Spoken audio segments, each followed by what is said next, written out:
All right, greetings, Massive. This is Lanso on your video today. And of course, we're also doing your audio, so we're on your radio. It is our weekly podcast, courtesy of Culture Shock Radio. It's called Shockwave.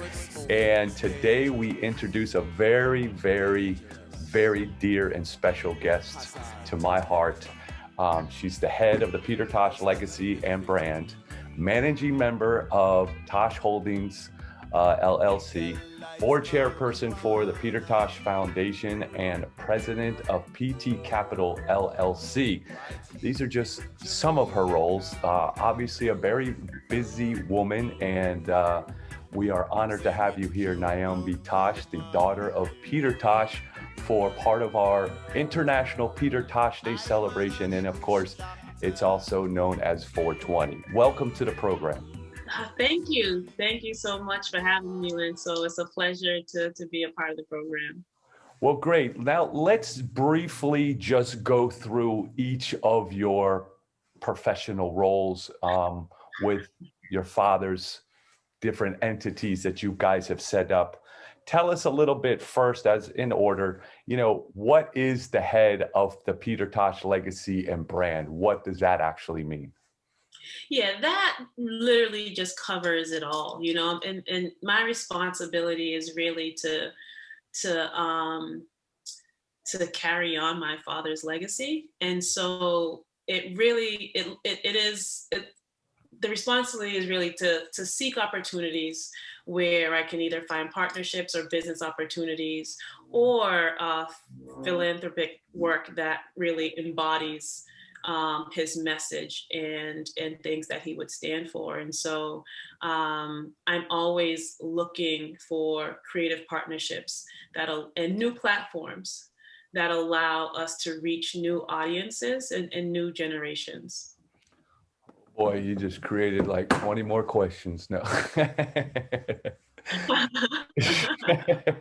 Okay, so as we continue, managing member of the Tosh Holdings LLC, and explain a little bit more of what Tosh Holdings is as well. That's the kind of parent company, where it's held by all of my siblings and I, the beneficiaries of the estate. And so that's really the entity that is kind of the top. Okay. Top the matriarch of all the other companies. Okay. Board chairperson for the Peter Tosh Foundation, which seems like the one that's being put out there the most, from my understanding. It seems like the entity of the Tosh family and under your father's name that seems to be the most present and the most relevant, or the one that I should say is put out there to the public the most. So what is it about that makes that the entity kind of a sort of a face of the family? Well, my father used his music to try to make change in the world, and it was very, very important that that be our kind of foundation, and in the real sense, not only as a nonprofit, but the foundation of how we embark into the professional world and into the corporate world. And so, you may not like when we go into some of the other entities. That's really, there's some connections back to the foundation. We always try to see how we can do social entrepreneurship, a way where you're geared at trying to, create some economic benefit for the family, but also doing good for society. And so the nonprofit really has 5 initiatives, and it's the Peter Tosh Museum, Justice for Jawara, Justice for All, which is geared towards criminal justice reform, based off of a personal story that we can get it at a different time if necessary. And then also Legalize It, which is all about educating people about the benefits of cannabis and social equity within the cannabis industry. Can't Blame the Youth. That's that connection, that bridge to the younger generation, and using his music to do so. And then Equal Rights and Justice, which is really continuing to have an influence on equal rights and justice on a global level. Oh my God, this could go on for days. I mean, literally, there's so much. There's so, which is good, which is great though, because the more the merrier, and the more that through all these different entities that people can actually get involved and help and continue the message and the music and the outreach that the foundation is trying to do. It's you see, I'm learning so much already, and I'm such a huge fan, and I for me, I owe everything to Peter in my book. That's just how it is for me, because it was the first song I heard, the first album I heard, the first reggae I ever heard, and and I was lucky I got to meet the man several times, and so it's great to hear all this, Niambe, and I really do commend you on all that you're doing, and sounds like I don't even know a quarter of it, but what I do, I there's a role of the president of the PT Capital LLC, which I don't know how important it is to discuss that, but if you want to say a little something in regards to that, that would be fine. If not, I understand. Yeah, definitely. PT Capital is our cannabis arm, and Okay. as my father said, legalize it and I'll advertise it. It only makes sense that we seek out opportunities to get into the cannabis space, and so it's important for just protection that we have an entity that has that focus in mind. Okay, because I know there's also the part that you guys are trying to fight for, the medical marijuana, and I know that's a kind of somewhat. Yeah, that's all under the nonprofit. Yeah. Okay. All geared at the nonprofit. So this is more of getting into the business space of cannabis. And since we're talking about it, what is the cannabis arm of PT Capital? What is the Yeah, well, we are launching a brand, Seen, by Peter Tosh, and it's really the fact, has a double kind of meaning, where seen is a word that my father used very often in Jamaican patois, and but also this industry that is that we are embarking on in this cannabis legalization world is really a vision that my father had seen long before. It's something that he saw before his time, and so we are working to make sure the brand embodies his vision. Gotcha. Yeah. No, I mean, he was definitely, he put his life on the line for that, many times. And so I kind of want to go back and discuss some of the things that you talked about under each of these entities. So what type of, briefly, what type of partnerships are you embarking on at the moment that might be interesting for our viewers and our listeners? Well, right now we're focused on International Peter Tosh Day, and that is actually April 20th, 420, a day that had already kind of had this cannabis culture around it. Mm-hmm. And, we as a family thought that it would only be right to really claim that day as International Peter Tosh Day. My father stood for so many things. He was definitely an activist, anti-apartheid, equal rights and justice, and was just socially conscious. But he embodied really what cannabis activism should look like. He, as you said, he not only talked the talk and sung about not only the medicinal benefits, but also the economic benefits. You look at a song like Bush Doctor, where he says it's going to build up a failing economy, and so I think that I'm happy that we have this day to really celebrate his contribution to the movement, and the song Legalize It was written in was written in 1975, but released in 76, and banned on the radio in Jamaica. And that was so many years ago. Mm-hmm. And now we're seeing that, his testimony about the medical benefits is 100% accurate, so he was a man before his time.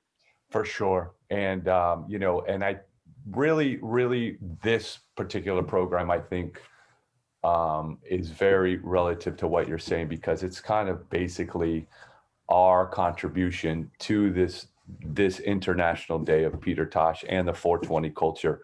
So I'm glad to see that that's a focus, and I love the idea. I mean, I never spoke to anybody about it, but when I heard the announcement, it made total sense to me, and it's great to see that it's being embraced. It's obviously going to take time to cross those cannabis culture entities to recognize it as not only is it 420 April 20th, but it is International Peter Tosh Day, and it makes a lot of sense. And I commend you on that alone. As something as small as that compared to everything else you do, it's great though.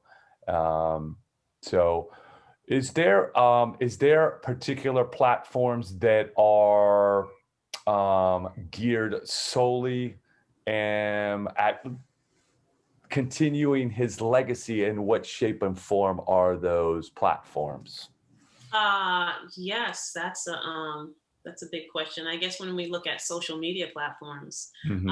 We have, the @PeterTosh for Facebook, mm-hmm. for Instagram, for Twitter. We have an official YouTube page. And so for Instagram and Facebook, people can tune in, and actually we're going to have a big celebration for International Peter Tosh Day, and the new app Clubhouse that is definitely buzzing. So definitely all your listeners can download and tune in on 420. But we also have, like I said, we have the museum, which is a platform that we use to continue on his work as well. That's in Jamaica, and I know that just recently, relatively speaking, launched, being 2021, what was like 2 years ago that officially launched, correct? Yeah, it was a little bit more, like around 2015, I want to say. Oh, it was actually, okay. But when was the opening? When was the opening? So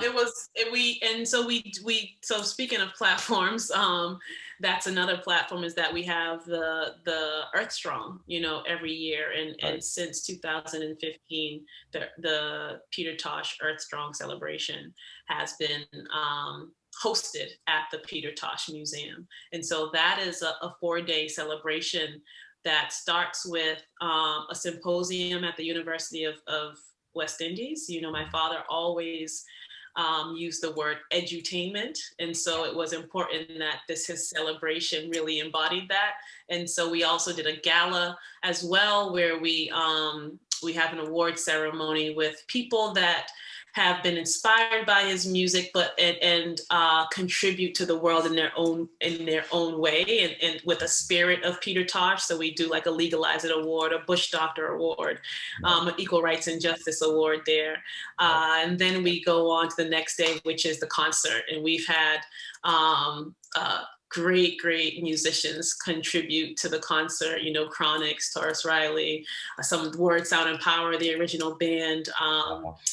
Mick Jagger even did a video, celebratory video for us for the opening of the museum. And so we've had so many, Marcia Griffith, Andrew, it just goes on, Bushman, have all that partake in that. And then the last day is what I think one of my favorites as well is the retreat, where we take a trip to Belmont, which is in Westmoreland. It's a seaside town where my father's mausoleum is, and it's all about really being closer to his essence. That's where he went for his tranquility, and it's his birthplace. And so coming together to kind of connect in that way. Yeah, that's Bluefields too, correct?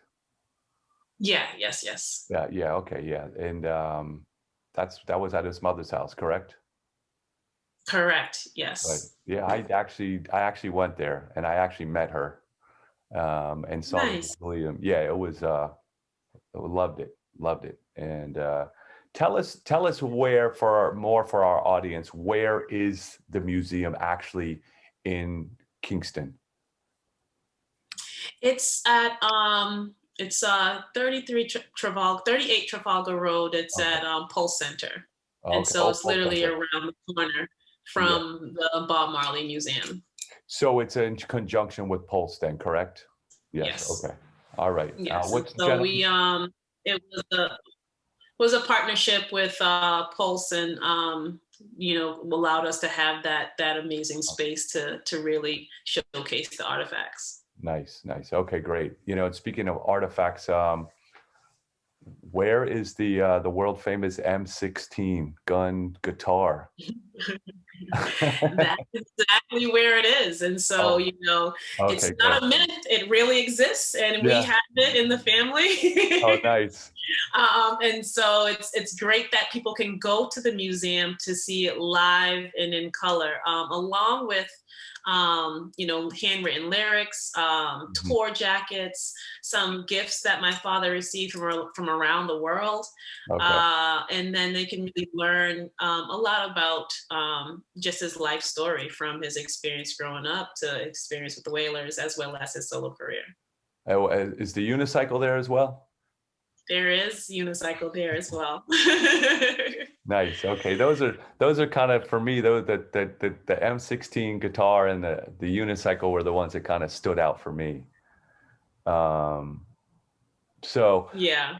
that's great to see, and it's definitely on my tops of my bucket list, to get down there, and I'd love to just do it when Mhm. it happens, like, when it's the Peter Tosh, celebration week, Yes. and I know it's been discussed, but one of these days it's going to happen. Um, so talk a little bit more in detail on some of these social and community benefits of the Peter Tosh Foundation, that was brought together. I think it was 2017, you guys created that actual foundation, right?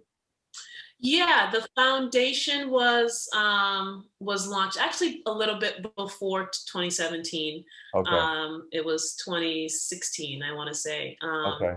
And then there's been initiatives that have been launched after, and the 2017 initiative was really around justice for Jawara, justice Right. for all, and that's when um, my father's youngest son, Jawara Tosh, also known as Tosh One, when he was incarcerated for cannabis possession and then later attacked by another inmate.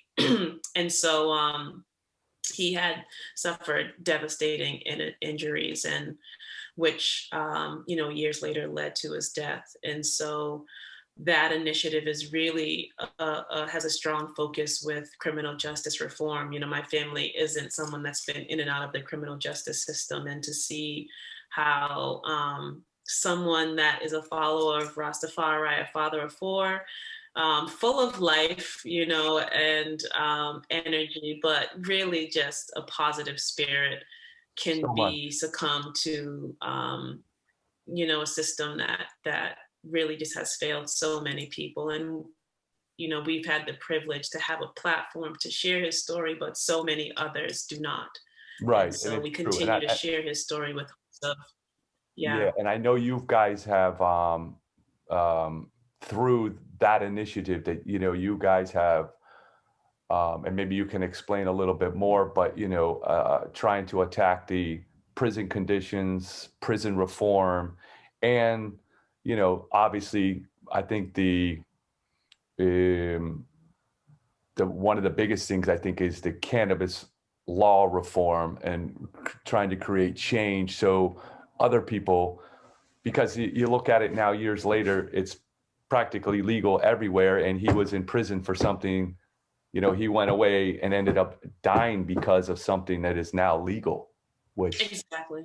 you know what I mean? I don't know if there's anything you might want to talk about, or highlight, and maybe can even say what people can do, because there are definitely cannabis, people out there that would love to get involved, you know, and I mean, there's all kinds of branches with Normal who I've done stuff with, but you can maybe specifically talk about some of the ones that you guys are, what's on more on your agenda, because you guys are so personally affected by some of these ancient old laws that really serve no purpose and are creating more detriment to society than it probably is any good in these days and times. It just seems so archaic at some point that you know, when are these lawmakers going to wake up and really smell the cannabis?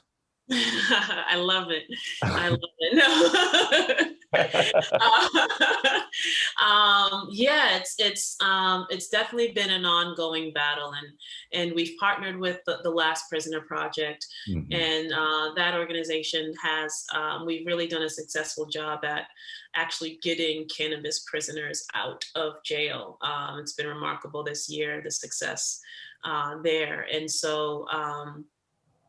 You know, on our end, I continue to use every platform to share his story. I think it's very important that people support, you know, organizations like the Peter Tosh Foundation, as well as, you know, the Last Prisoner Project, Minorities for Medical Marijuana, Right. because these are people on the front lines that are literally advocating for our for the rights that we know that we believe in, and for a system of equity and change, that a lot of us don't have the time to really, you know, be a full-time activist. We can Of know course. the information, we can support it Right. and do a post, but we have to put our dollars with where our heart is, you know. And even if it's, you know, a few dollars at a time, you know, it's people that are literally eat, sleeping, and shitting their work every Yeah, of single course. day Of course. that are the ones that make the change that we see today. And so I would definitely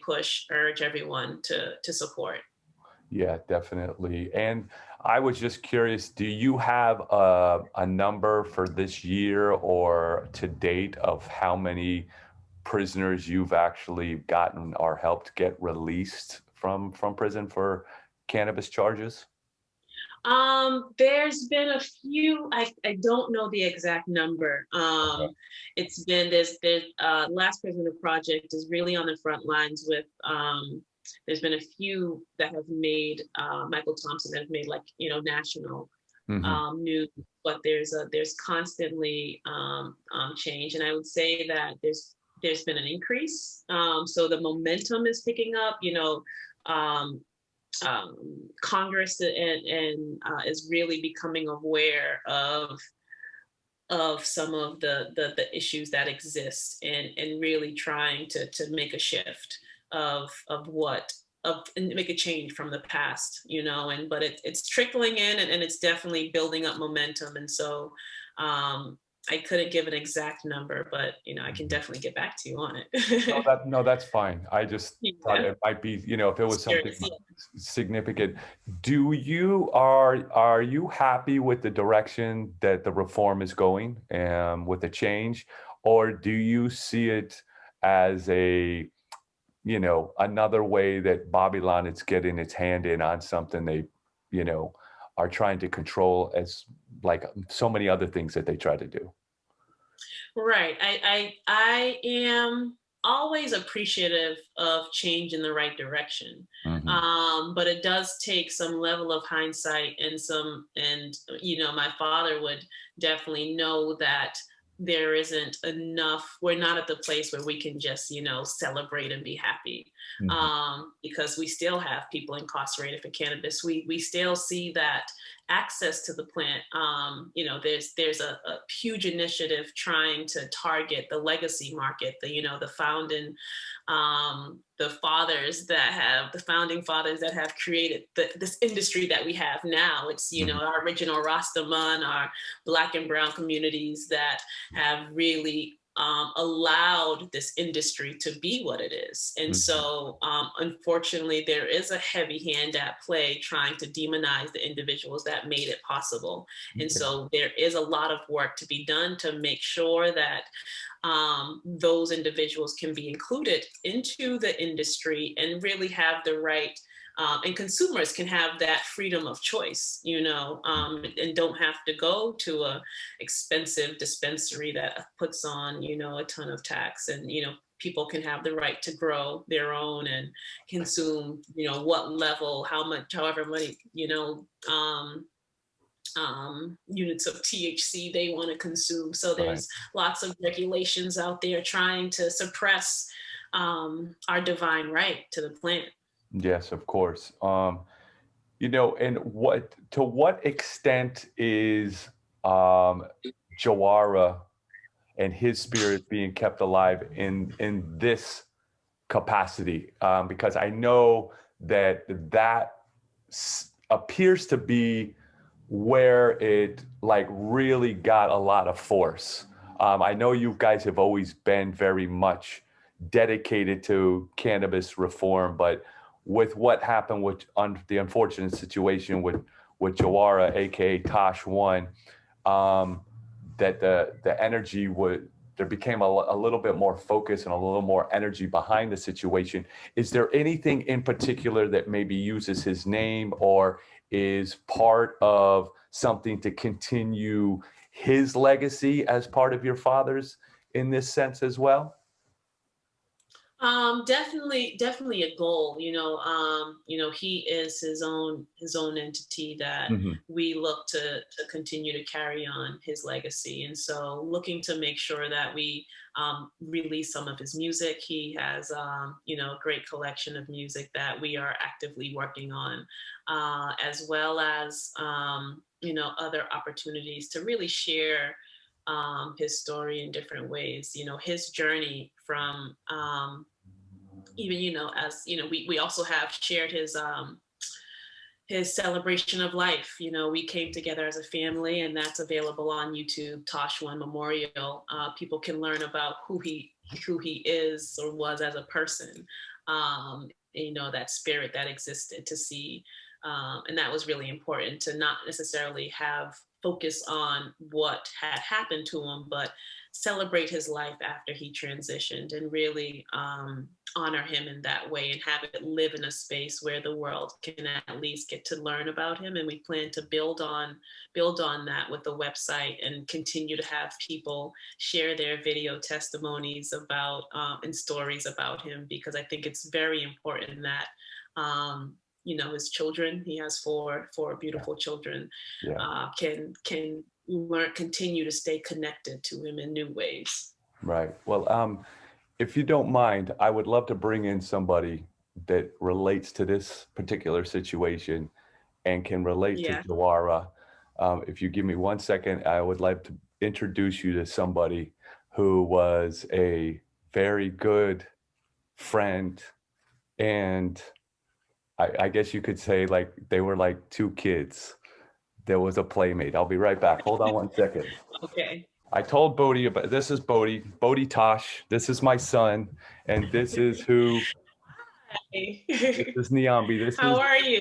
Good. This is Tosh One's sister and Peter's daughter, and these two guys, Niambe, if you couldn't tell, were like peas in a pod. When Jawara and this guy got together, they were like two kids, and they just were, Jawara was so full of life, and he had a couple of different sides to him, and there was this like childlike mannerisms to him that just lit up the room. And obviously Bodhi was named after your father, but then when he met Jawara, they really hit it off, and I just wanted you to see and maybe get, maybe one day we'll do this in person, but I just wanted to. And maybe Bodhi, you can share one of your favorite stories with her if you have one. I mean, it was years ago, so I don't really remember much. Yeah. Okay. Well, I just wanted to introduce you two, just so you guys, it was, Jawara was that bond for all of us right here. Through your father. Definitely. So thank you, Bodhi. Say goodbye. So thank you, Bodhi. Pleasure to meet you. Bye. Bodhi, close the door. All right. Thank you. I wanted to do that. I wanted to introduce him to you. So thank you. it was a pleasure to meet him.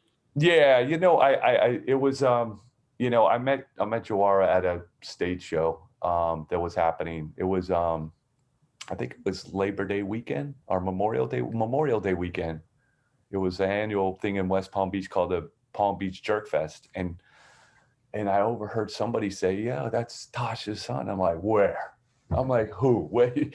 And so I like immediately went over and introduced myself, but that's how that all happened. And, we shared a lot together. And so, that's kind of, Jawara, we became very tight, and it was just such an honor to meet him and share the time with him. I wanted to share that with you and a little bit of it with the audience because it meant so much to us.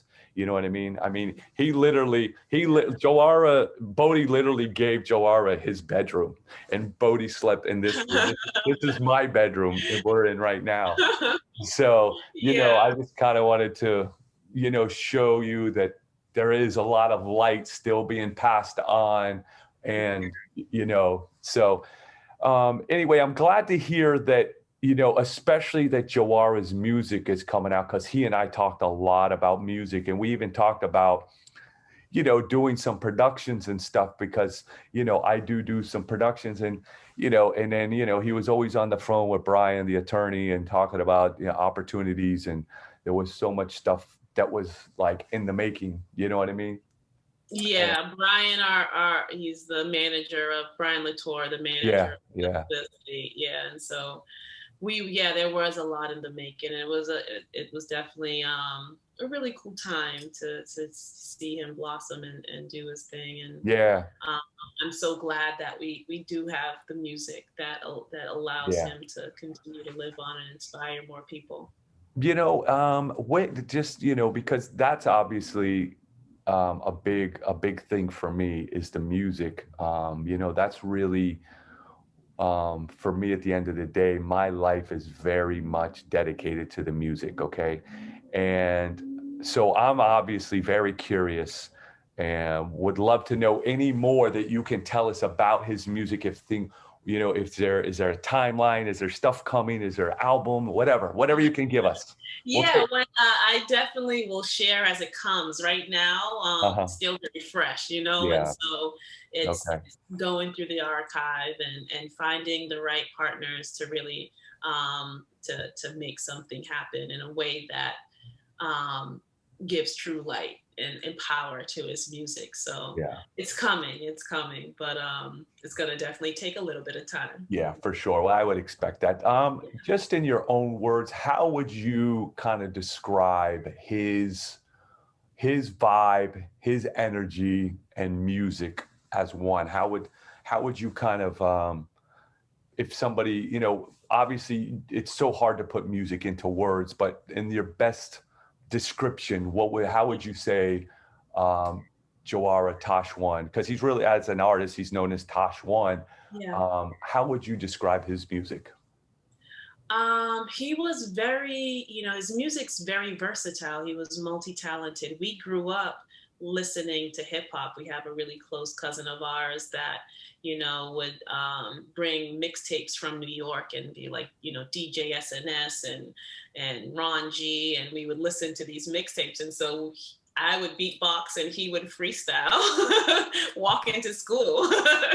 And so that was very much where his first love of music, was. And so it was amazing when we met Winston, a friend. I don't remember Winston Harrison, I want to say, was a friend of my dad's, was in Boston, Hmm. and coincidentally went into a Kinko's and saw this guy with a Peter Tosh T-shirt on, and was like, "Oh, I know that guy. I know that family." And the guy with the T-shirt on was like, "I know that family too," and ended up connecting us. And literally met Jawara, saw that he was into music, and just was like, "You're gonna do reggae, and you're gonna go perform like." Within a month's time, he had taken Jawara, threw him on stage. And when I heard my brother sing for the first time, and this is when he was maybe 21, 22, I got goosebumps. You know, he sounded just like my father, and I feel like he gave me the gift to be able to see something that I never got to see as a child. You know, my father passed away when I was only 5 years old. Right. And so he has such a strong, strong presence, you know, and he demands your attention. You can't run from it. You know, if he's in a room, all eyes are on him. There's no how, you just got to sit back and take it in. You know, you can't compete with that type of energy. No, And I so, totally agree. I totally agree. And, yeah. so we were hanging out a lot, and, I was doing this weekly reggae Sundays down here, which, we still continue to do. And, he was just like, he was vibing, he was like really feeling the vibes. And he's like, yo, give me the mic. I'm like, all you, what do you, he's just like, give me something, and he just started like, we have he just kind of came and started doing a freestyle performance and just started, and like crowd was going crazy, and then there was a band, because he kind of went on like shortly after the band, and the band was breaking down, and they're like, yo, can we play? And he's like, yeah, come on. And the band started playing, like, the bass, like it was a rhythm band, and they started playing live over it. And then we cut the rhythm and the band went into it. And it was just like, oh my God, it was mayhem. It was, oh my God, it was such a special moment. Oh, wow. So it's like, it was so nice, and it seemed to me that he kind of definitely incorporated that hip hop sound into his newer sound with the reggae. And, and I remember hearing him do one of his father's songs, and he kind of changed the lyrics up a little bit too. Like he used his father's song in the chorus and melody, but then kind of had his own lyrics, and there was a lot of that going on, because I remember him talking about maybe they were going to do some sort of album like that, a tribute, but he was going to have his, I don't know, there was a lot of stuff going on, but who knows what's going to happen, but it's just such a shame, because I mean, I just see that light in him and just wanted that to like come to fruition, you know what I mean? And so I'm dying to hear some stuff, dying, and like most people don't even know that really that side of him, and I was definitely very grateful to meet that, and which kind of leads me into like, did it start with, you said you guys were going to school, you were beatboxing and he would be rapping. What did that initially turn into? Or where else did you guys, because I know for a fact that there was another side of you guys in the music business that, yes. You know what I mean? So I don't really want to spill the beans. I would rather you talk, maybe give us a little history and say, because I know you two were like sparring partners too, and you guys were like musical, partners. So, and I don't think a lot of people know this about you, especially the newer generation, you know what I mean? So maybe you can kind of take us down that road. Oh, definitely. We had a sound system together, which I actually started. We always loved music. Like growing up, we listened to everything, all types of music, and could appreciate all types of music. And then I had a boyfriend that was a DJ, and so I was introduced to the turntables, and when I first saw them, it was like, oh my gosh, I can control what I listen to. I could create my own vibe. I literally was on the turntables, I think, for like hours my first time. It was divine, and so then when I told my mom, she just supported. She just got all the equipment for me. And then my brother, he's always been the talker. I've been the quiet one. I was the little quiet sister that could just watch him talk all the time. And so it just naturally fell in where I was the selector and he was, the mic man. And so we played in a lot of places actually. We're getting dub plates from different musicians, and played in Boston. We played in New York. We played in Jamaica at I think it was Amazora, the first actual nightclub in Kingston, Jamaica, or it was Amazora, New York. I may have mixed them all up, but in Florida, Connecticut, and so our sound system was named Step and Razor Sound, and I was Lady Tosh, he was Jawara Tosh, and we always have had that connection to our father's spirit, and would often kind of lead with creation from my dad, and then just take people on a musical journey from there. Yeah, that's definitely a heavy tune for sure. One of his heavier ones. Talk us through some of your, maybe one or two, or some of your fondest memories with Steppy Razor and Jawara Tosh. But didn't he change his name later to Tosh One, right? Yeah, once I actually became an engineer out of college, and that's when things kind of slowed down with the sound system. Okay. Ended up just working a 9 to 5, and so there was kind of a moment where it kind of died down, and like I said, that's when shortly after that he met Winston, and then developed his musical identity, because that's when he actually started performing. He was always like freestyling with friends and writing music. He was always writing.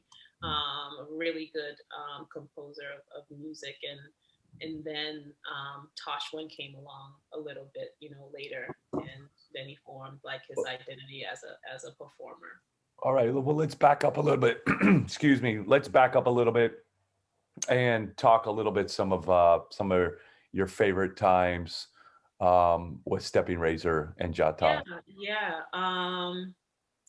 I remember. I think one of my favorite times was us going. We went to Jamaica, carried our set down there. We really didn't have any date booked, but we were aware of the first nightclub that had opened in Jamaica, and my mom has always been this bulldog. This is actually how we played at a lot of places. She just was like, she would first of all just get us into the venue, and then I don't know how she did it, but she would always get us on stage. We would be like, look, Peter Tosh's children are here and they're gonna play.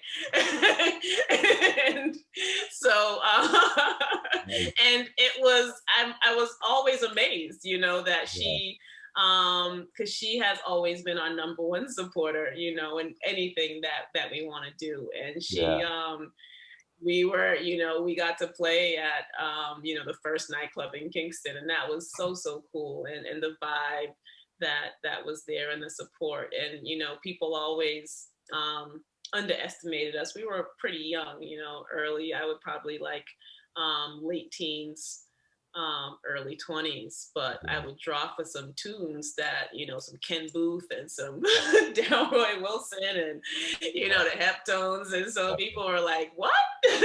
Yeah. So it was a really, really great time. And he's really gifted. So, I would be like, tell him I'm going to play this tune, say, give him a vibe like this. And he just take it and, run with it. And we just had this really cool connection where we would work really well together. Nice. Are there, like, back then it was always like, the sound cassettes, or tapes from the dance or tapes from the session, or are any of those around, archived anywhere? Yeah, my mom has a lot of them. And so one of our projects, my mother was also a reggae promoter so she would bring a lot of artists to Boston. And so she has tons, and she would save a lot of our stuff. So I don't have it, but she's like, I got that Step and Razor CD that time when we went to here, or, and then we would just create mixes, just at the house. We would often create a lot of mixes at the house, and we have some good ones. Speaking of your mother, isn't that kind of how she met your father? Isn't that the story? No, she Oh, it was before. okay. She met my father before she was a promoter. Okay. She just met him, in Boston at a concert, and Oh, okay. Well, then okay. he That's what it pursued was. her, and then yeah, and then she ended up, eventually, like she was like, "No, you're a musician," but then he was persistent. He was persistent, and she followed through and ended up moving to Jamaica, Yeah. and living there for a while, and having my brother and I, Yeah. and so And then how and was, that's and it was go ahead. No, go ahead. Go ahead. yeah. And that's when she was more so became interested in the concert. Oh, okay. Okay. Well, I kind of The knew it was concert. something like that. Jawara had shared that with Yeah, me at one point, and I knew, yeah, I guess I confused that it was actually at a show, but I thought it was, maybe hers or whatever. But yeah, um, yeah. so you guys were then born in Jamaica, correct? Correct. Yep. And you grew up there, and you were there till you were 5. Yeah, I want to say like 3, 4. Okay, Yeah, and then my father passed when I was 5, so it was more like 3. 3. And we moved to And Boston. how? What's the age difference between you and Jawara? It's like, Just a year and a half. okay. So he was like 5 when we moved back to Boston. So you probably have very few memories then, correct? Correct. Yeah. Very, very few memories. Would you like to share any of those with us? A lot of my memories are tied to the stories of, family members that I've heard, where then you start to Okay. kind of make them your own. Okay. And so my mom, actually, when she moved, she didn't know that my father had 8 other children until we got there, because there's 10 of us, actually. And so, but she comes from a family where family is family, whatever it is. And so we lived with my brother Andrew and Dave, or they lived with us for a while. And so there's this story where Andrew and Dave had my brother up in Red Hills. And anybody that knows anything about Jamaica and their hills, Red Hills is one of the, like, it's Yes. a winding road, up to the top of a hill with a beautiful view. And they would put Jawara in a go-kart, and he was, 2, 3 years old. And they would and let him go, and he would just No. just freestyle all the way down. And so it Well, was some very fun times, I would say. well, But nice. I was the little sister, so they just, protected me. Yeah, well, that's great that you have those stories. There's I know like 3 is kind of like some of people's earliest memories that they actually can remember. Is there actually one that you remember that was your personal memory, or is it still all family stories? No, still all family stories. Oh, I remember being at my father's funeral. okay. That was 1987. Yeah. That's a memory I have of seeing him, there and in the casket, and touching his face, and just, and then being in Jamaica at that time. So that's really one of my earliest memories, Okay. unfortunately. Yeah. Yeah. Well, those that are impactful like that are the ones that sometimes unfortunately stand out. So, Yeah.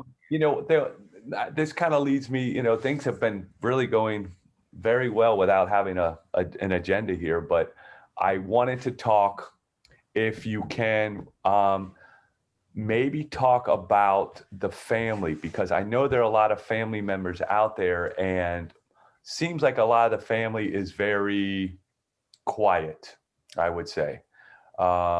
You seem to be the one that has the most presence with everything that you're doing. And because of, obviously, for your involvement, in working with all these different entities under your father's legacy, some of the ones we mentioned in the beginning of the program. Um, because I've met a few through different channels.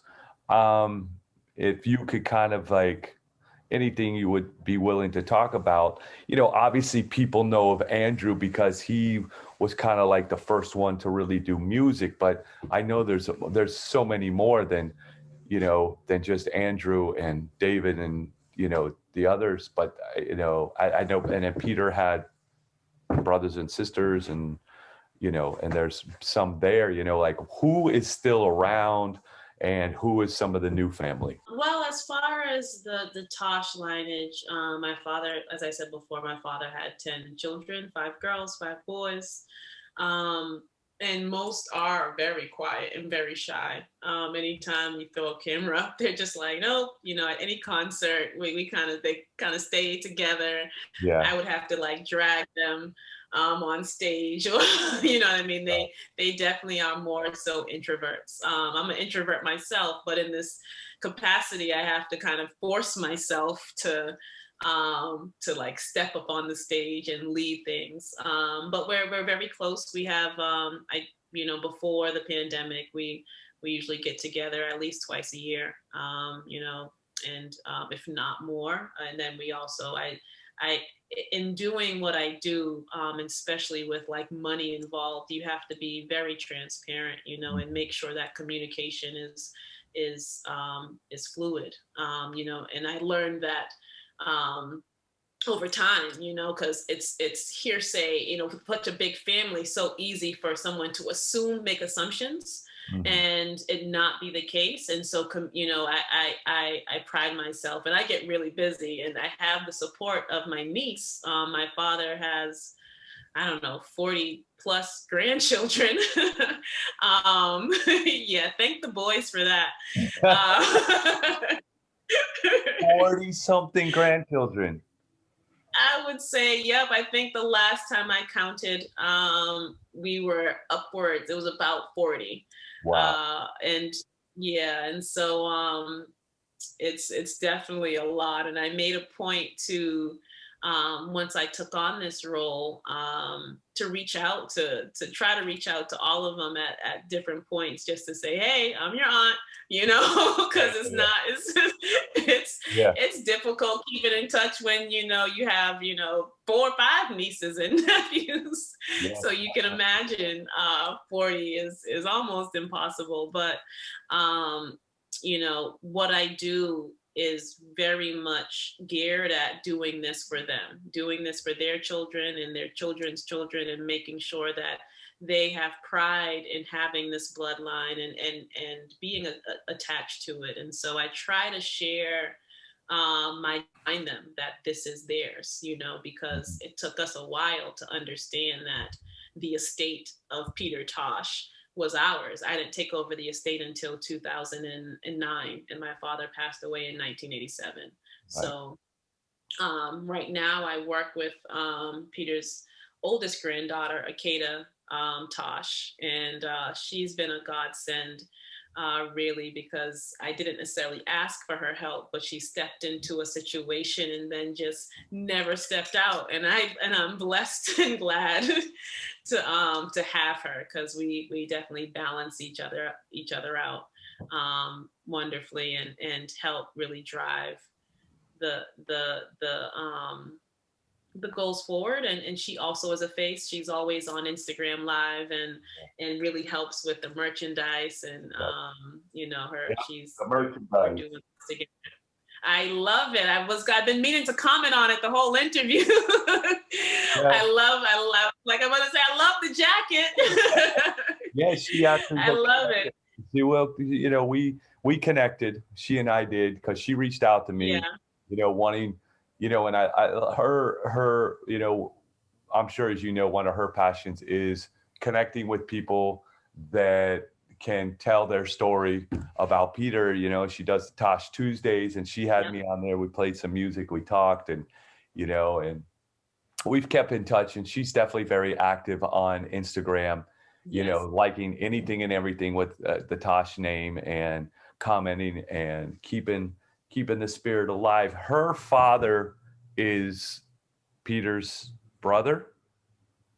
No, her father, she's Peter's granddaughter. So her father is Steve, who your Okay. son. Okay. Nice. All right. And so there's 40 grandchildren. So what about the 10 kids? Let's start with the 10 kids. Where are all the kids at? Most are in Jamaica. We have, I want to say 6 in Jamaica. We have 3, no, we have 5 in Jamaica, 4, 4 in the States, and Okay. then we have 1 in Belgium. And Belgium, right? Yeah, Yeah, Jawara told me about that. So, yeah, and I know Dre has kind of stopped up to do music, but yeah. he's another he's another grandchild, correct? Yes, You're yes, right. So, yes. but you have, Dre is actually the son of Andrew, oh, okay. and yeah, he's amazingly talented, and it Yes. was nice to see him have that divine ability, because it's something that people end up born with. you know. Yeah. And obviously everybody knows Andrew. Is there anybody else in the family that's doing music? Um, Besides Tosh one, uh, he actually has a daughter that is his couple of daughters actually that are very talented, as well as Andrew has another daughter that's talented as well, and they are dabbling in it now, but and you can see they're playing instruments, piano, guitar, and one is actually writing and composing music, and but then says that she's like, I don't know if I'll do it, and you're just like, girl. But you see the gift, you Yeah. see that it's something. So I'm like, I wasn't born with that. Whatever you got going on, I Yeah. don't have that. Yeah. So Yeah, so in time I think that they will find their path and connect back to the music and connect to the music in a more way that they can showcase it. yeah, well, let's hope so. Yeah, because I remember, I Yeah. remember, I don't remember her name, but he was, when we were spending a lot of time together, he was very excited. One at the time was very much just getting into music, and he was very encouraging. And yeah, so there was one daughter that he was very excited about, that it started getting into music. And I guess that's the one that, because I think like in such a short period of time, I think she was the one that even started doing piano. And what was her name? Yes. What was her name? Jazara, yeah. Zara. Jazara. Yes. Yeah, so it was piano, it was guitar, and then she kind of was just writing quietly, and even wrote a song dedicated to her grandfather, which was pretty cool. Yeah. And just the way that she put music together, it was just at a professional level. You're like, oh my goodness, this could be a song that because her influence was pop music, but you can see the song playing on the top charts, and Right, so right, right. That's yeah. that's great. Now, there's I never knew much about her. I'd only read and heard about her, but where is Marla Brown, his last significant other in this picture at the time? Where is she involved, or where is she, and what is she doing these days? Are you guys even in contact? No, we're not in contact. She was, like you said, the last significant other at the time of his death. Right. And so she is not a part of the estate per se. Okay. But she does have a hand in the museum, as because my father lived with her at the time. Right. They lived together at the time, so there was a Yeah. lot of things and artifacts that Gotcha. um, Okay. that she was able to kind of provide for the museum. Okay. All right. Is there anybody else that, in the family that is playing any other significant roles? Obviously we talked about the music, but maybe on administrative level or contributing to the legacy, or is there anybody else out there significant in the family, or maybe an extended family member, you know what I mean? That's somebody that's like family that's involved with the situation? No, it's as far as the family's involvement, it's really the 10 children through me and Akeda, Yeah. And then we had, the amazing support of Brian Latour, who kind of Yeah. stepped in a few years after me taking over the estate and really has kind of turned things around, because it's, like I said, my family, we didn't grow up in the music industry, unlike the Marleys, who at least had, a level of understanding of what's important with music business. We literally had to kind of learn through the School of Hard Knocks, which I'm sure they did as well. But without us having that musical background, it definitely poses a more of a challenge. Right. And so we just continue to learn. Brian Latour actually has been in the music industry for over, I want to say, I feel like I've been saying 25 years for like 8 years now. So it has to be at least like 30, 30, 30 something years, working with, he was more so in the rap industry and the hip hop back in like working with Nas, LL Cool J, and some of the hip hop legends, which is really, really cool. And he understands that business has to be shrewd. You have to kind of be a bulldog. And he's been the one truly like demanding that we get what's ours. And so has been really a godsend to kind of join the team in supporting us on our journey. Yeah. It seemed like Jawara would talk to him almost every day, you know. Yeah. Yeah. Because I know they had a lot of stuff going on, trying to score some deals and contracts and, and the music, Exactly. so yeah, I mean, I spoke to Brian. I actually, from time to time, I mean, Brian and I have probably talked just a couple times since his passing, but, we kind of somewhat still stayed in touch. So yeah, I mean, you could definitely tell Brian was a diligent person and was very goal driven, you know what I mean, which is great. You know what I mean? Yes. And Yes. He eats, he doesn't, I don't know, he eats, sleeps, and dreams about the Tosh legacy. And it's really, even with, what had happened with my brother, Brian has become like family, just because he doesn't just focus on, just business, right. and when you're dealing with managing an estate, you're dealing with a family. So anything that we're dealing with is like, all right, Brian, what are we doing here? You know what I mean? And so it's really great to have him. Yeah, he seems like a good guy. Is there any particular agendas you would like to address at the moment that are important to you, and maybe parts of some of the entities of the Tosh family or Tosh Foundation, before we move into maybe the last part of the interview? Is there anything else that you would like to discuss or bring to light in any shape or form? I would say that we are currently working on, I talked about the multiple platforms, really finding different ways in which we can, carry on the legacy or share the legacy and the story. So we are working on, a Broadway play. We're also working on a major motion film, as well as a series, a streaming series. And so still in some of the infancy stages of all of those things, because it can take some time to get all the pieces together, but it's definitely a major focus. I think that one of the things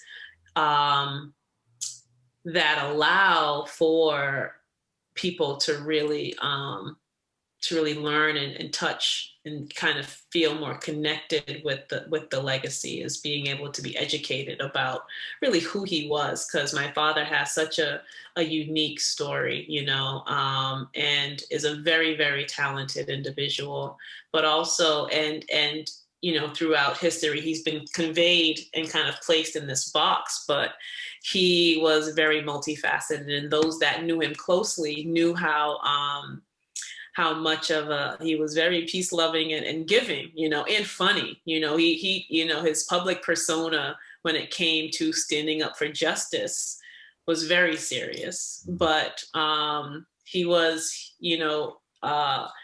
also just a fun loving guy, as well. And so telling his story about how talented he was, teaching Bob Marley to play the guitar, and really being a true composer of the music because of that talent, is something that I feel is very important to kind of share with the world through audio visual.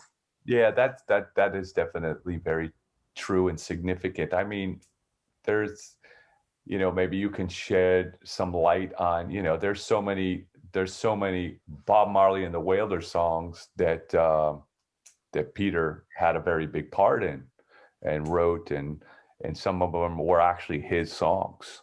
Maybe you can shine some light on some of those songs just to let our people know that no, that wasn't Peter's or Bunny's. This was, Bob or Peter's, or Bob or Bunny's. This was a Peter Tosh song. Give us a couple examples. Yeah, Get Up, Stand Up, 400 Years, Burial. There's a lot that he had his hand in. And then they were very much brothers. And so they often, even though people may assume that there was some discord in the separation, they actually, just went their own ways, really just because of the way Chris Blackwell, kind of stepped in and pulled Bob Marley to the front of the band, and then changed the name to Bob Marley and the Wailers. They were always the Wailers. Right. And even as my father left the band, he was just like, I'm always a Wailer. Like, that was what they identified, and that was their brotherhood, So it was really. It even went to the extent that Peter and Bunny's albums were basically still Wailers. It was just, now it wasn't Bob Marley and the Wailers. It was basically Peter Tosh and the Wailers, but they just dropped the Wailers. Right. Exactly. You know what I mean? Exactly. It wasn't like he went out and got a brand new band. He was, you know what I mean? It slowly evolved into that, but it took time, and obviously he had things he wanted to say and record, and and that's where Legalize It came in. But you go look at the liner notes and the credits, they're all there. Yeah, exactly. So, and a lot of people don't necessarily know that history and understand that they were all part of one foundation, and that kind of carried on through their individual paths as well.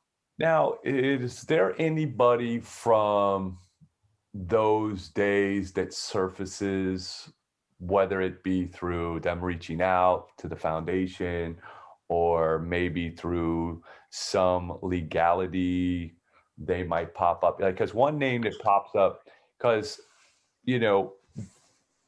I was introduced to your father through my uncle. Okay, so my uncle was helping produce the album in Jamaica with Lee Jaffe and Carl Peterson as the engineer. Okay. So Peter used to be around the house from time to time. My uncle also had an apartment in New York where we actually have a picture of Peter. And my uncle was a promoter, and one of my first live concerts I remember, I running around the Gusman Center downtown Miami with Sly and Robbie on stage and Peter, and we were little kids. We didn't know what was going on, but we loved the music, don't get us wrong, but the music with kids only holds your attention for so long. Exactly. We wanted to play, so one of the names, and I don't know if you ever read his book, but Lee Jaffe basically wrote I guess it was somewhat of an autobiography, but there was a lot of stuff in there about Peter. I don't know if you ever read that book. Lee Jaffe wrote an autobiography? I think it was an autobiography or something. That's something that had, he sent the book to me because I had reached out to him, but I learned a lot of stuff that I've not really heard anywhere else. So I don't know the validity of everything in there. Right. You know what I mean? It was obviously his story, his perspective, but there was some big statements made in that book, in several different ways that I was kind of shocked. I learned stuff about my uncle I didn't know, and I lived with my uncle Mhm. But like I was a kid, so I'm just wondering if there's like little stories like that that pop up from time to time that maybe you might like to share, because that's just one that I know that you guys may not even know about. You know what I mean? Right, right, right. I mean, there's always lots of stories. Lee Jaff definitely, has his own experience, and me being the youngest, I'm the youngest Tosh of the children. Right, right, right. So it's through these stories that I kind of get to kind of learn more about my dad, and then everybody's story is their story. Copeland Forbes is a great has a lot, a lot of experiences that he shared. He's a great storyteller. Herbie Miller as well. And so I can't think of anyone right off the back, but I know that Lee talks about the Legalize It album and his role in that, and the creative way that was funded through with cannabis. And so but the details of it, I wouldn't want to mess up the story, because I don't know it as to be able to retell it. I'm not there yet to be able to retell it just yet. Definitely. Well, to kind of wrap up the interview here for International Peter Tosh Day and celebrating 420 and the whole celebration around your father. I just had a couple of small questions to ask you about what happens to be your favorite song from your father. I know that's yeah, I definitely don't have a favorite, but I will say that there's a couple that always come to mind when I'm asked that question. Because with my father's music, some speak to you at different seasons, in different chapters in your life, and you find yourself reaching for a particular song at different moments. But I would have to say "Oh Bumba Clad" has to be one of my favorite songs, and particularly because of the way it starts. It starts off saying that I came upon this land to guide and teach my fellow man, and I look at my father as a musical educator, and I was also in education. Although I taught math, it was really for the purpose of just being able to have an audience of children that I could, sneak gems into, watch documentaries and, show them and talk to them about, life in general. And so that song often resonates with me. And another one that resonates is Hammer, Come Let Me Hammer Them Down, because in this business, there's always a force, that, and in life, there's always a force somewhere that can be trying to throw you off of your square, so to speak, help, have you lose balance. And sometimes you just need that hammer to just hammer them down, Sure. There's I could probably, take you on, connecting different things, but those two definitely speak to me. Equal Rights and Justice, I would say, was one of my first favorites growing up. I remember playing that when I first had my sound. That was the song that I would just play over and over and over again. So, the song that changed my life was Legalize It. And I really wasn't aware of what it was at the time, but it was, one of those. Is there, you talk about the different seasons and the different moments that some songs, maybe you can talk through one of the songs for us when you have a song in a particular situation that you like to play of your father's, if it's a particular time of year or a particular situation or a particular season that resonates. Well, I would say that Legalize It is something I play around this season, International Peter Tosh Day, because, and Bush Doctor, because when you listen to those lyrics, you just it's something that you really, really, truly can connect with. You know, throughout history, it has been, you know, Black and brown people that have been disenfranchised through drug prohibition, you know, and cannabis prohibition. Sure.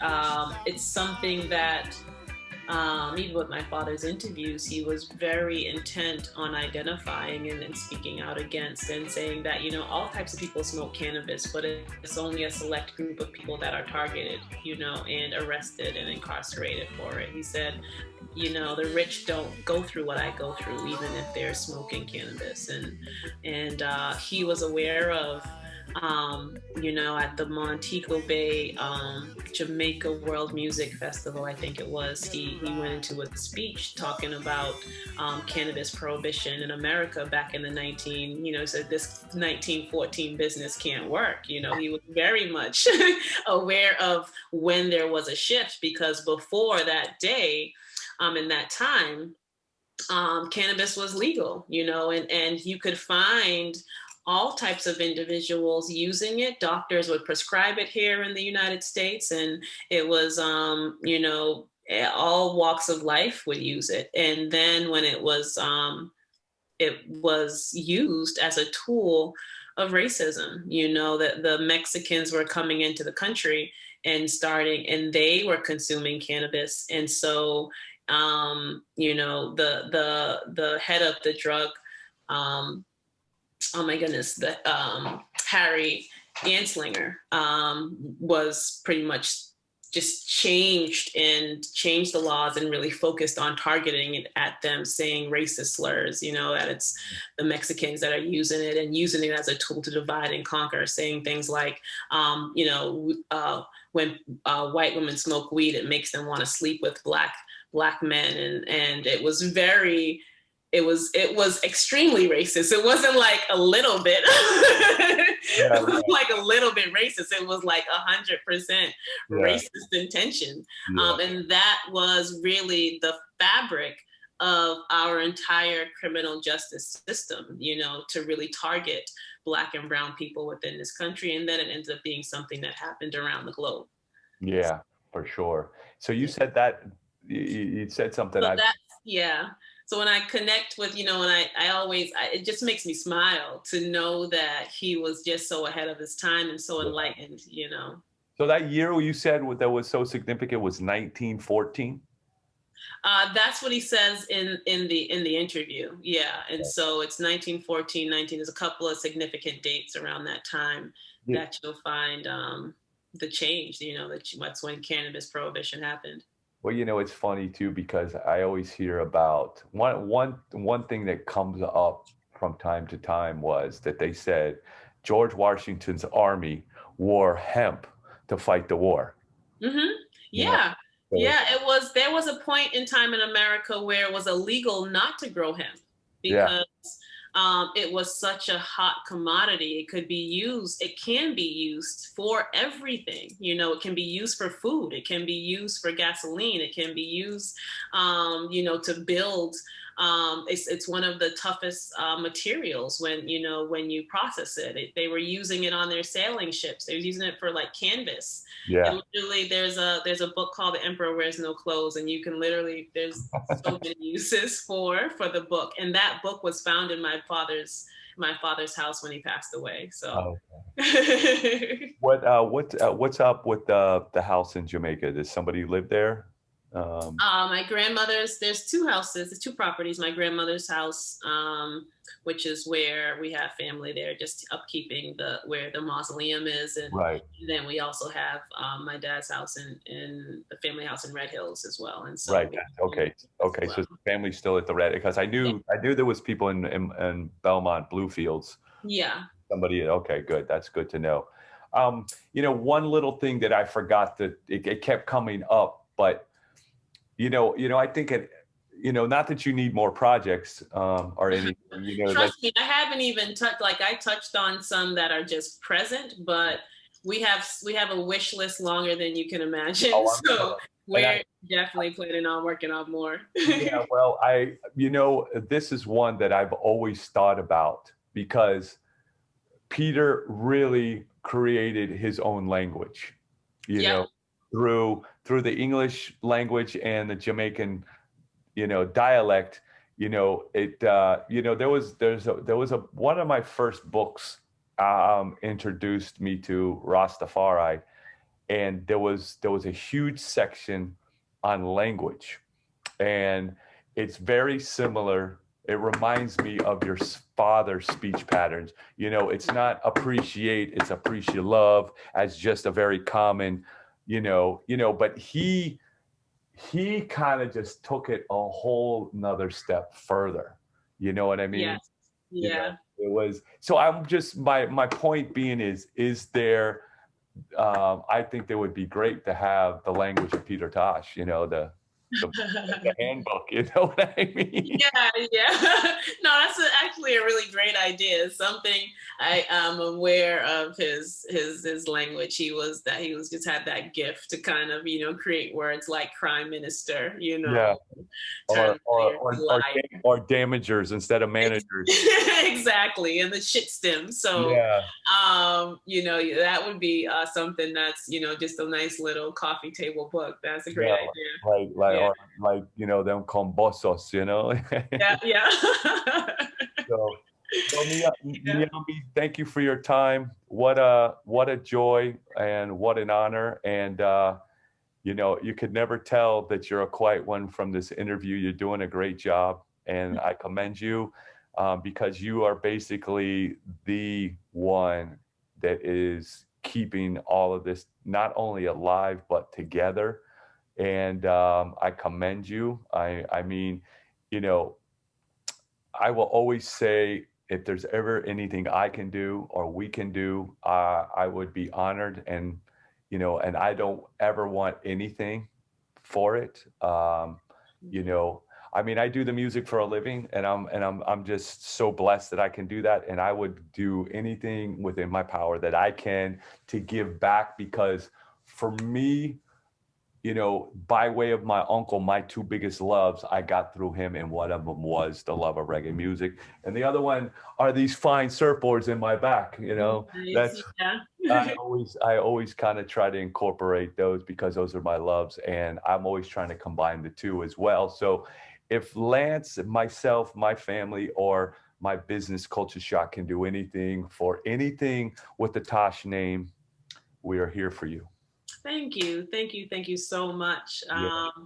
I definitely appreciate it. The love and respect is mutual. I definitely remember in my DJ days checking out some Culture Shock mixtapes, and so the connection's been there even before today. So thank you so much for having me. And I took surfing lessons once, and you'll have to teach me. And I was terrible at it. My daughter actually stayed on the surfboard at the age of like 3. So I mean, obviously, Jawara, we spent all that time when he would go with us to the beach, and I would go surfing, and he's like, "Oh man, I can do that. That looks so easy." And sure enough, he tried, but he did not succeed. Not as easy as it looks. That's how, we think that, we have that spirit of our father. I'm the toughest, But I've tried the unicycle, and I've tried surfing, and it's something that I definitely have to practice in order to do. Yeah. Well, I was an all-star athlete in basically everything, and and Jawara was saying he played football, and he played some soccer or football too, whatever way you want to call it. And he's like, oh yeah, that should be no problem. And I give him, he gave a valiant effort, but yeah, I think that was his first and last time. Yeah. So, but with all due respect, much love to you, to your family, and please give my regards to your mother, and we will be in touch, and just always spreading the love of Tosh. Thank you.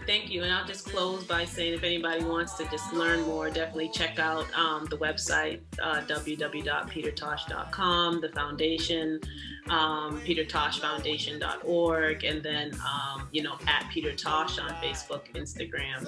And do use the hashtag for International Peter Tosh Day, which is Peter Tosh 420.